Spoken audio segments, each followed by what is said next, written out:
Troubling report on the growing problem of medical ID theft. Hackers are going after your medical records. In fact, according to one report, the health industry is the #1 focus of hackers, more than any other sector. Let's bring in Morgan Wright, cybersecurity analyst. Morgan, this was really surprising. I mean, you think, okay, shopping online, retail, we've heard about the big breaches at Target, for example. Why are medical records the focus of hackers?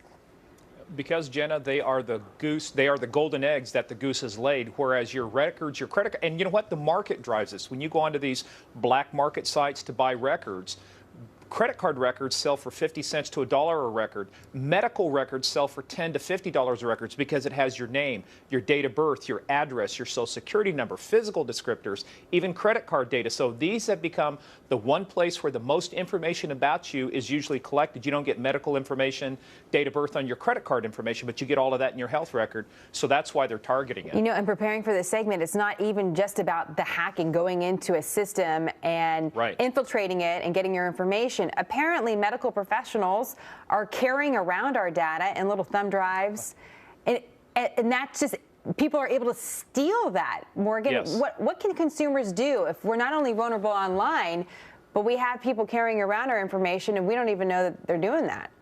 Well, look, Albert Einstein said one time there's only two things that are infinite, the universe and stupidity, and I'm not sure about the universe.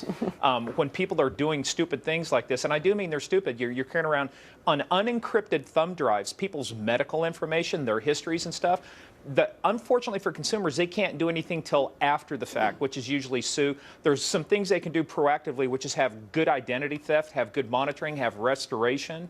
But unfortunately, because they have to give that information to get services, there's very little that they can do until after the fact. But what they can do, and you'll see it, there'll be litigation, there'll be lawsuits, there'll probably be legislation. That's what happens after the fact. That's what consumers do when they're wrong. But preventing it beforehand becomes tough. We were talking to an identity theft expert a few months ago who reminded us that we really don't have to give our social security number to our doctor, which I thought was interesting. It's a good reminder on that. What about paying for those services that are supposed to be watching your identity, Morgan? Do you think that's worth the value? Is that valuable to a consumer? It is, and it depends on what you do. Look, I mean, I've got identity insurance through Kroll and through Legal Shield, and because it has restoration, it's not just monitoring, because you have to monitor more than your credit cards, which is only about 17% of it. It's your medical identity theft, it's your bank accounts, your passport, all of these different things. So if you put a robust plan in place, you at least have some defenses against that. But unfortunately, you know, look, one of the things before I always come on air, you know, I always want to do some research. A couple days ago, Symantec released a big report called the Internet Security Threat Report. Healthcare attacks were up 25%. To your saying, targeted more than any other industry.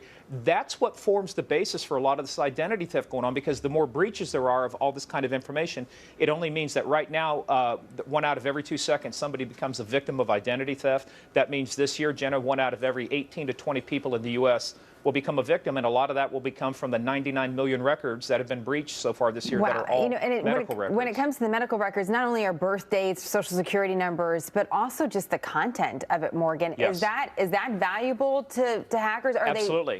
And how so? Because a lot of times people want to get services, so they want to get medical services. So the more that they know about you, one lady that I know that lives not too far from me, when her husband died unexpectedly, they found out that his identity was used 10 times to go to local area hospitals to receive services, and he had to have more information than just a name and a date of birth. So this actually creates identity theft because it takes longer, and medical identity theft because it takes longer to investigate, it's harder to detect, and those services cost you far more than a $200 pair of shoes. It always makes me nervous to talk to you, Morgan. I always enjoy sorry, it, but the topics, they're really unnerving, and it's important that we just kind of raise awareness, if you will, that this is actually happening. Great to have you, Morgan. We look forward to having you back. Thank you. You bet, Jenna. Talk to you later. Scary stuff. Individual rights or public health?